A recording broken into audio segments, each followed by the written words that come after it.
Congolaises, Congolais, chers compatriotes, il y a 6 ans, je prenais congé de mes responsabilités en tant que président de la République, chef de l'État. Et fait inédit dans notre pays, en près de 60 ans d'indépendance. J'ai passé pacifiquement la main à un nouveau chef d'État. Depuis lors, je m'étais imposé un strict devoir de réserve, y compris quand je fais l'objet, directement ou par mes proches interposés, de provocations, de déni de droit, d'humiliation, d'imputations dommageables et d'autres multiples atteintes à ma dignité. D'abord, parce que je suis convaincu que le temps est le meilleur allié de la vérité, un antidote lent mais puissant contre le venin du mensonge et de la délation. Mais aussi et surtout, parce qu'agir autrement aurait fait le jeu de ceux qui, par cette campagne odieuse, cherchaient à détourner l'attention de notre peuple de leur incapacité, aujourd'hui avérée, à répondre à ses attentes et aspirations. J'ai enfin décidé de briser ce long silence, de sortir de ma réserve et de m'adresser à vous parce que l'enjeu est de taille. Il est même existentiel.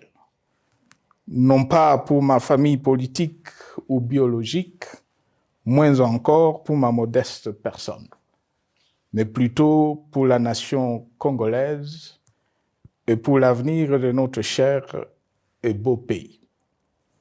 J'ai décidé de briser le silence parce qu'au vu de la situation que traverse notre pays, continuer à me taire m'aurait rendu poursuivable devant le tribunal de l'histoire pour non-assistance à plus de 100 millions de compatriotes en danger.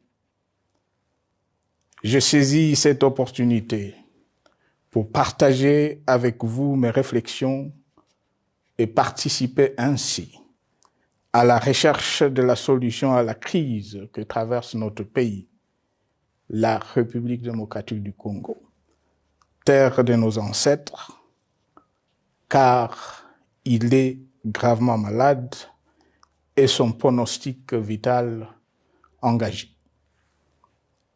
Mieux que quiconque, vous en êtes conscient, car vous en faites quotidiennement les frais dans votre chair et vous en payez le prix. Mes chers compatriotes, vu l'importance stratégique de notre pays et le rôle qu'il est appelé à jouer, la représentation de sa famille politique au sein de la nouvelle Assemblée nationale était en droit de lui conférer. Je voulais par ailleurs faciliter le fonctionnement harmonieux des institutions et éviter à la nation, comme à notre jeune démocratie, d'éventuelles crises politiques qui leur auraient été fatales. Cette première alternance pacifique et civilisée à la tête du pays avait suscité d'autant plus d'espoir qu'en janvier 2019, notre pays se trouvait en bien meilleur état qu'au moment de ma propre accession à la magistrature suprême en janvier 2001. Alors que j'avais trouvé un pays au bord de l'implosion, miné par une longue dictature et des guerres, sans institutions républicaines, économiquement en faillite et socialement déchiré. Bref, un État doté d'une constitution progressiste et des institutions fonctionnant harmonieusement. Une économie dynamique et résiliente, et débarrassé du fardeau de la dette hérité de régimes antérieurs, du fait de multiples réformes structurelles engagées.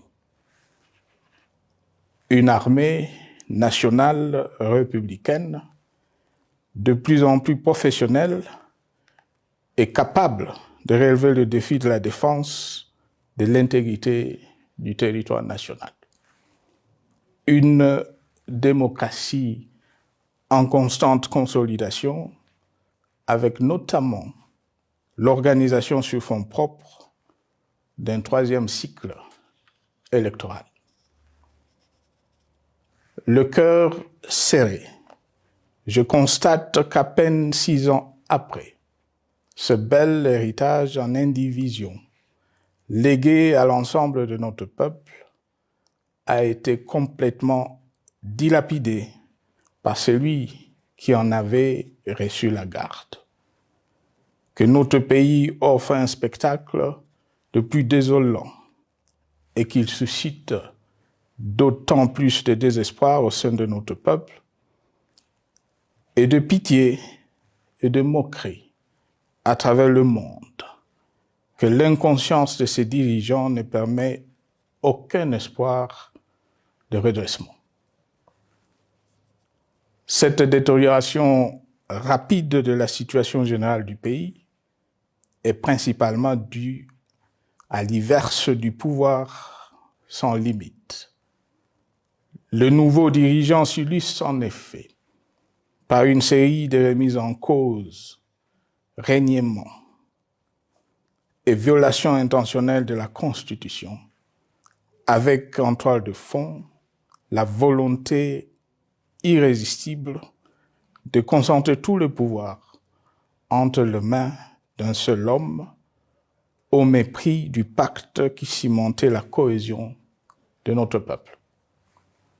Le premier acte de remise en question de ce pacte républicain, véritable socle de stabilité et de cohésion nationale, a consisté à violer délibérément la Constitution et les lois pertinentes lors du premier remaniement de la Cour constitutionnelle par le président de la République.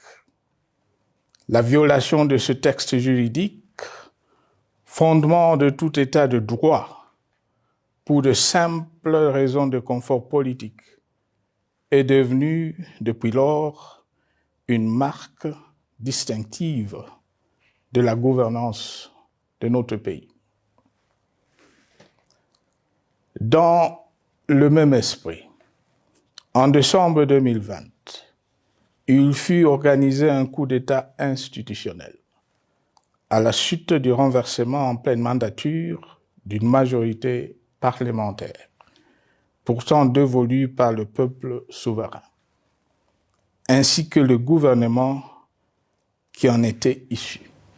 S'en sont ainsi suivis la nomination illégale de membres de la Commission électorale nationale indépendante, ainsi que le simulacre des élections de décembre 2023, organisées en violation du cadre juridique et de normes internationales pertinentes, qui, par une ampleur sans précédent de la fraude, ont amplifié l'illégitimité des institutions et de leurs animateurs. Le coup de grâce a été donné par l'annonce du projet de changement de la Constitution, un projet dont la réalisation liquiderait totalement le consensus national de Sun City. Les conséquences négatives de cette gouvernance non orthodoxe sont pour le moins stupéfiantes. Le pays est ainsi devenu un espace de non-droit. La République a cessé d'être démocratique et la volonté du chef de l'État tient désormais lieu de loi suprême, supplantant la Constitution et les lois. En revanche, érigé en politique du gouvernement, le populisme et la démagogie, le mensonge et l'arrogance, la discrimination et la stigmatisation de certaines composantes de notre peuple, l'institutionnalisation du tribalisme et du népotisme, l'opposition de communautés nationales les unes aux autres, le discours de haine et l'injustice ainsi que l'impunité ont d'autant plus aisément détruit la cohésion nationale et le vivre ensemble que l'opulence outrancière et le non-respect de la parole donnée sont les maîtres mots de la classe politique au pouvoir. Ce qui a rendu le pays fragile et donc vulnérable. Plus grave, le repli identitaire, dangereux pour l'édification de toute nation, a refait surface, avec ses vieux démons dont l'intolérance et la division est circonstance aggravante. Cela est non seulement toléré et impuni, mais aussi et surtout véhiculé et financé par les tenants du pouvoir. Face à cette dérive, le Parlement a abdiqué de sa mission constitutionnelle de contre-pouvoir. Il a ainsi cessé d'être le temple de la démocratie, le lieu par excellence de l'expression législative et la volonté du souverain primaire, pour ne plus être qu'une chambre d'enregistrement de la volonté d'une seule personne. Quant à la justice, garante constitutionnelle de liberté publique et du socle de valeurs, qui structure notre identité et forge notre unité, elle a complètement démissionné de ses responsabilités, se laissant ouvertement instrumentalisée à des fins politiques. Elle n'est donc plus qu'un instrument d'oppression d'une dictature qui tente désespérément de survivre à contre-courant de l'histoire, par la terreur et l'imposition de la pensée unique. Rôle peu louable qu'elle partage avec les milices tribales, ainsi que la police et le service de renseignement, eux aussi détournés de leur noble mission de protection des citoyens et de sécurisation de l'État. Sur le plan économique, la situation est de plus inquiétante. Malgré l'augmentation des recettes publiques, essentiellement due à l'arrivée à maturité de toutes les réformes courageusement votées de 2002 à 2018, notamment le nouveau code minier, forestier, des hydrocarbures, des assurances et de la sous-traitance, et un niveau d'aide financière accru de la part des institutions de Bretton Woods. Aucun investissement n'a été réalisé pour doter le pays d'infrastructures modernes, soutenir des réformes structurelles et stimuler la croissance. Par contre, l'inflation et la dépréciation monétaire, jadis vaincues, sont de retour. La corruption et le détournement de deniers publics ont atteint un niveau inédit. Et l'endettement public que nous avions maîtrisé de 2010 a de nouveau grimpé en flèche, dépassant la barre de 10 milliards de dollars et suscitant des inquiétudes légitimes quant à la solvabilité à moyen et long terme du pays. Les conséquences sur le plan social sont aussi dramatiques. Aggravation du chômage, accumulation des arriérés des salaires des agents de l'État, baisse drastique du niveau de vie de la population et recrudescence du banditisme urbain, de l'exode rural et de la famine dans un nombre croissant de provinces. Les Congolais sont désormais en proie à une véritable angoisse existentielle. Parmi les victimes résignées de ce gâchis se trouve en bonne place notre jeunesse, qui a été pourtant de tout le combat démocratique et qui a beaucoup cru aux vertus de l'alternance pacifique.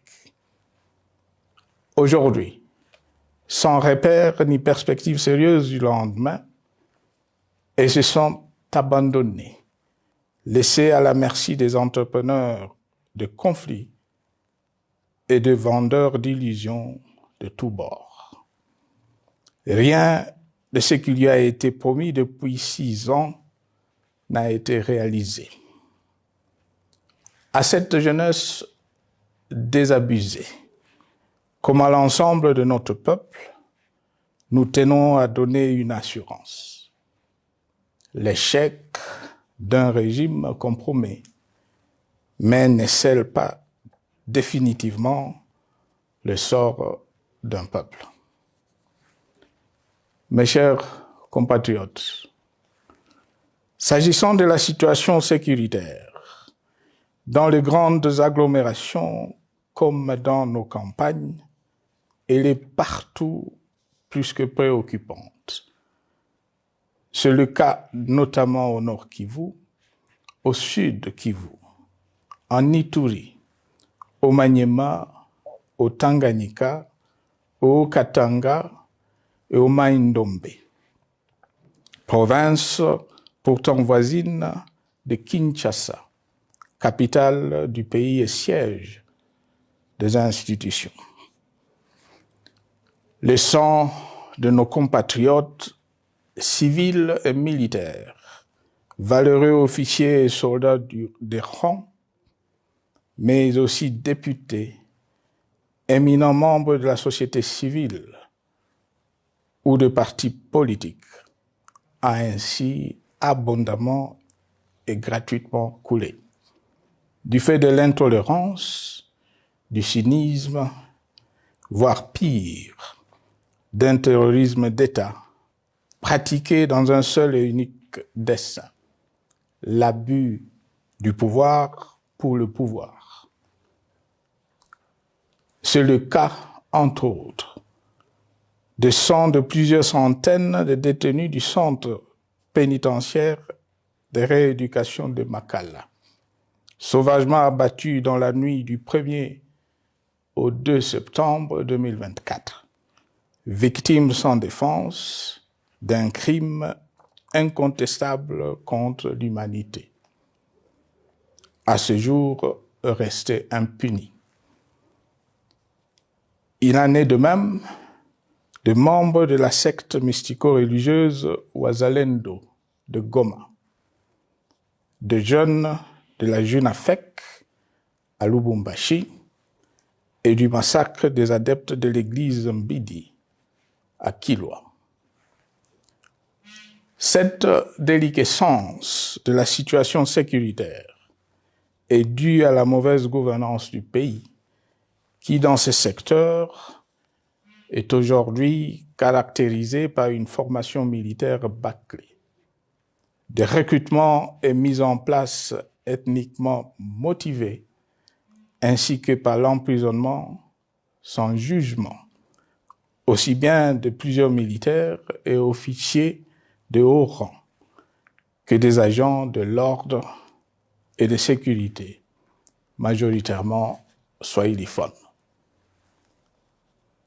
Bien plus, à l'armée nationale, bouclier de la nation, instrument de préservation de l'indépendance nationale et de l'intégrité territoriale, il a été substitué de bandes de mercenaires, de groupes armés, de milices tribales et de forces armées étrangères qui ont non seulement montré leurs limites, mais aussi enfoncé le pays dans un chaos indescriptible. L'État a ainsi perdu le monopole de la violence légitime en sous-traitant aux groupes armés, autrefois maîtrisés, le maintien de l'ordre public et de la tranquillité nationale. Et comme si cela ne suffisait pas, l'armée nationale est vilipendée, conspuée et tournée en dérision par les autorités qui n'assument jamais rien alors qu'elles sont censées veiller à sa consolidation et à sa respectabilité. Pour les avoir formés, commandés et conduits au front, je connais nos soldats, boucs émissaires aujourd'hui de toutes les contre-performances enregistrées sur les champs de bataille. Ils ne sont pourtant pas intrinsèquement moins bons, moins nationalistes et moins loyaux. Ce qui a changé entre-temps, c'est la qualité du commandement et de leur prise en charge. Au niveau régional, le gouvernement a levé l'option désastreuse de se détourner de deux principaux instruments internationaux qui étaient à la base de l'architecture régionale de paix et de sécurité, laquelle avait permis la stabilité régionale que le président actuel avait trouvée lors de son accession au pouvoir, à savoir le pacte sur la sécurité, la stabilité et le développement dans la région de Grand Lac et l'accord cadre pour la paix, la sécurité et la coopération pour la République démocratique du Congo et la région. Plus grave encore, en faisant de forces négatives, les FDLR, ainsi que des centaines de groupes armés congolais, des supplétifs des forces armées de la République démocratique du Congo, le gouvernement a ouvert la voie à la régionalisation du conflit, avec des conséquences inévitables sur la stabilité de la région. Mes chers compatriotes, alors que sur le plan institutionnel, politique, économique et social, les fondamentaux avaient été établis et que le pays avait été placé sur la rampe de lancement, prêt à décoller. Nous voici, hélas, en un temps record, soit 6 ans, de nouveau à la case de départ.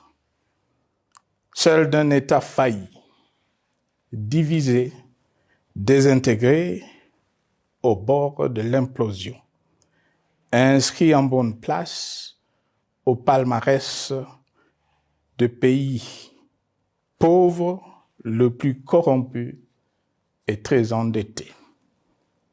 En atteste tout le rapport tant du Conseil de sécurité des Nations Unies que ceux sur l'indice de développement humain et sur la pauvreté. La crise qui déchire notre pays est donc profonde et multidimensionnelle. Sa solution doit être nécessairement globale. Toute autre approche n'a donc aucune chance de conduire à une paix durable. Bien plus, le Congo est intemporel. Il n'appartient pas à tel ou tel régime politique, ce dernier étant par définition rotatif et donc passager en démocratie. Il appartient plutôt au peuple congolais dans sa grande diversité. Ce qui est vrai du Congo l'est aussi des immenses ressources du sol et du sous-sol dont il regorge et qui sont essentielles à la croissance et au développement à l'échelle internationale.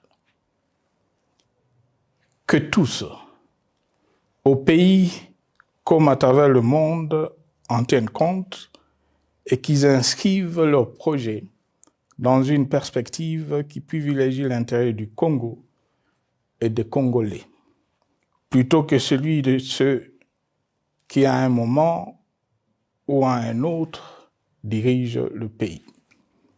Cela étant, pour sauver le Congo, les griefs légitimes du peuple congolais contre le régime en place ne peuvent être éludés. Ils doivent plutôt être pris en compte. La dictature doit prendre fin et la démocratie, tout comme la bonne gouvernance économique et sociale, doivent être restaurées. Car, comme en témoigne l'histoire, il ne peut y avoir de solutions sécuritaires définitives sans solution politique sincère. Sinon, il y aura de nouvelles vagues de convulsions politiques, de troubles à la paix, d'insécurité, d'instabilité institutionnelle, de conflits armés et de guerres civiles. Perspective qu'en toute responsabilité, nous, Congolais, ne pouvons plus nous permettre. Il est dès lors vital que les multiples initiatives de recherche de la paix, Luanda, Nairobi, EAC-SADC, l'Union africaine, Doha et Washington, que nous accueillons favorablement, les considérant comme autant de signes de compassion et de solidarité à notre peuple, soient conscientes de cette exigence. Qu'elles accordent aux Congolais à la fois maîtres de leur destin et premières victimes de cette crise la place centrale qui leur revient de droit, aussi bien dans le diagnostic du mal dont souffre le pays que dans la prescription du traitement dont il a besoin pour en guérir définitivement. Il convient de noter à ce sujet que le gouvernement de Kinshasa s'est enfin résolu à se mettre autour d'une même table avec l'AFC/M23 depuis plusieurs semaines à Doha, même si, bizarrement, il continue à considérer comme un crime le fait que les autres Congolais se parlent entre eux. C'est le lieu pour moi de saluer la démarche des évêques de la CENCO et de l'ECC, qui a le mérite de n'exclure du débat aucun sujet, ni aucun de nos compatriotes. Sans être parfaite, cette initiative conjointe des Églises mérite le soutien et, si nécessaire, des enrichissements de la part de notre peuple. Mes chers compatriotes, une fois n'étant pas coutume, il convient de dénoncer la falsification de l'histoire par ceux dont le jeu pervers dans l'opposition naguère, comme aujourd'hui au pouvoir, a consisté et consiste encore à calomnier, à diffamer, à diaboliser et à diviser pour gagner et régner, à se défausser sur les autres pour justifier leur contre-performance, quelles qu'en soient les conséquences sur la cohésion nationale ou en termes de vies humaines injustement brisé ou perdu. Une preuve, s'il en fallait encore, vient de nous en être donnée une fois de plus. Il y a quelques jours, en effet, suite à une simple rumeur de la rue ou des réseaux sociaux sur ma prétendue présence à Goma, où je veux me rendre dans le prochain jour, comme annoncé par ailleurs, le régime en place à Kinshasa a pris des décisions arbitraires avec une légèreté déconcertante qui témoigne du recul spectaculaire de la démocratie. Mieux que quiconque, vous savez que pour moi, le Congo est la priorité absolue, que sa souveraineté et son intégrité territoriale ne sont pas négociables, que mon engagement pour la démocratie, la cohésion nationale, la paix et la stabilité n'est pas un slogan creux, et que le respect de la Constitution et des lois du pays, autant que celui de la parole donnée, sont sacrés. Militaire, j'ai juré de défendre la patrie jusqu'au sacrifice suprême. Hier au pouvoir, aujourd'hui en dehors du pouvoir, je demeure plus que jamais fidèle à ce serment. En ce moment où le pays est de nouveau divisé, appelé par le destin, j'ai le devoir d'œuvrer à la recherche de la paix et de contribuer à la reconstruction de notre pays qui se meurt.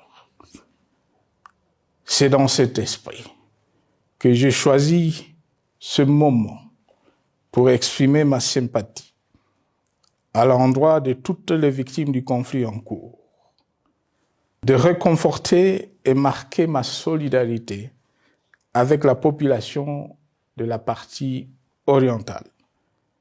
Vous, qui êtes abandonnés par le pouvoir central, qui semble avoir pris le parti de vous punir, entre autres, en déconnectant les institutions financières du réseau bancaire national et en restreignant le mouvement de personnes et de biens. Ces décisions et bien d'autres vous asphyxient et rendent votre vie plus précaire que jamais. J'en appelle aux uns et aux autres, en particulier au gouvernement, d'humaniser les conditions de vie de nos compatriotes de cette partie du territoire national. Ils ont droit à la vie, à la scolarisation de leurs enfants et aux autres conditions du bien-être. En entendant le rétablissement de l'autorité de l'État sur toute l'étendue du territoire national, j'invite les tenants du pouvoir à protéger la population. De même, l'armée, la justice, les autres structures en charge de l'ordre et de la sécurité doivent être véritablement au service de la population et répondre à ses aspirations. Mes chers compatriotes, de par mon expérience dans des situations similaires, le patriotisme et l'humanisme ont guidé le processus de règlement de conflits et ont porté de fruits dans le passé, aussi bien sur les champs de bataille que sur celui de négociation ou du dialogue. Notre pays avait été divisé de quasi-moitié pendant quelques années. La sagesse avait alors prévalu. Nous avions recollé le morceau et le pays a survécu dans son unité.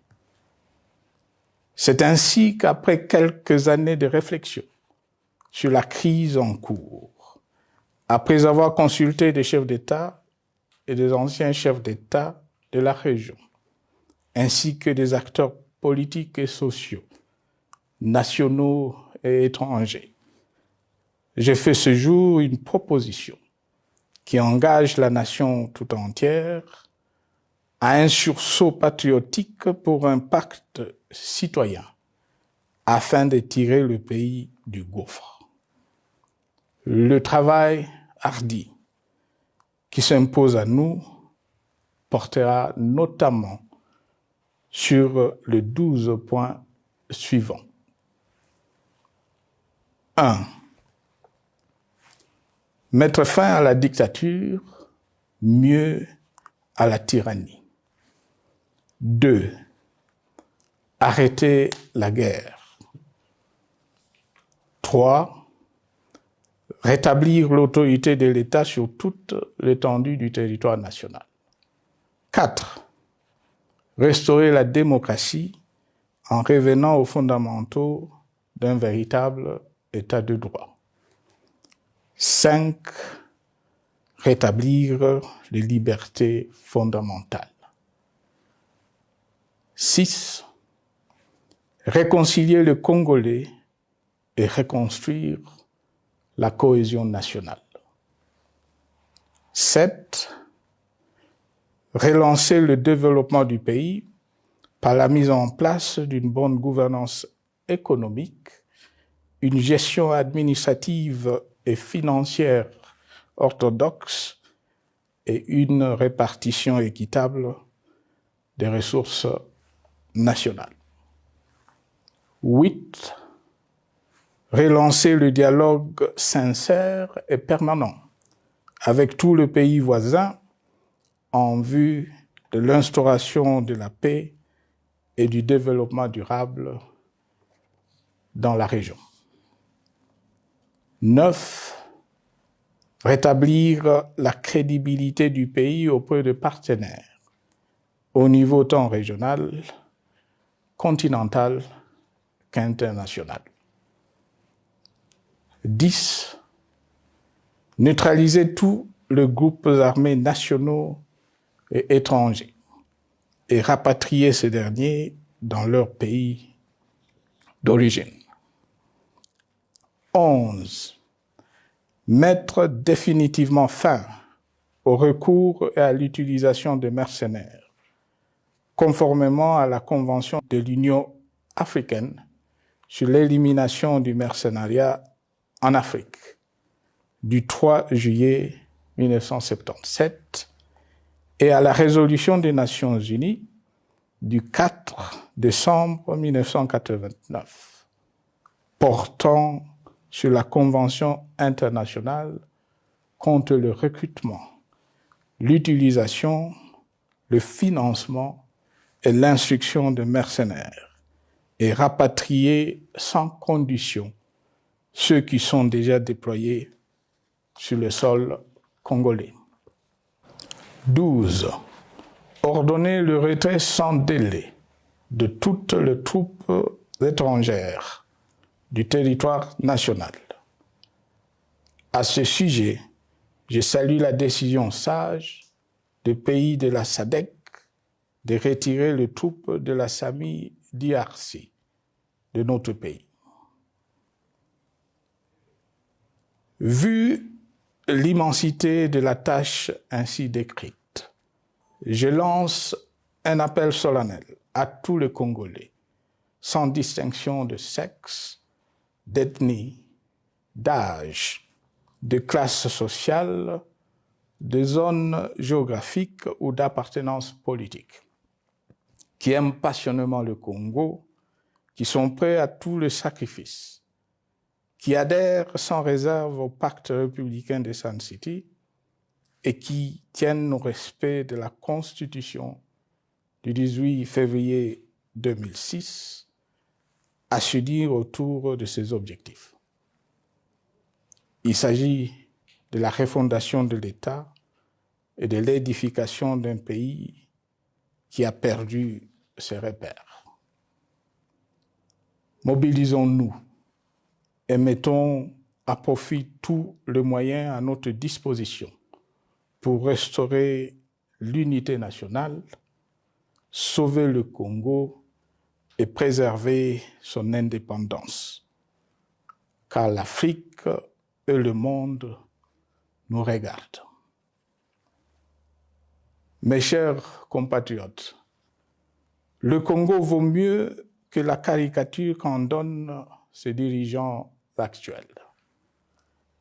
Le Congo mérite mieux que cette politique extérieure faite de jérémiades et de mendicité. J'ai donc la ferme conviction que le peuple congolais est capable, aujourd'hui comme en 1960, de vaincre le démon de la division. Qu'il est capable aujourd'hui, comme au cours de la décennie 90, de vaincre la tyrannie et la tentation du pouvoir absolu. Qu'il est capable aujourd'hui, comme en 2003, de prendre le dessus sur ce qui nous divise et de mettre fin à la violence armée qui oppose ses enfants. Pour y parvenir, chacun doit jouer sa partition. Je m'engage à jouer la mienne. Que Dieu bénisse la République démocratique du Congo, qu'il bénisse individuellement chacun de vous. Je vous remercie.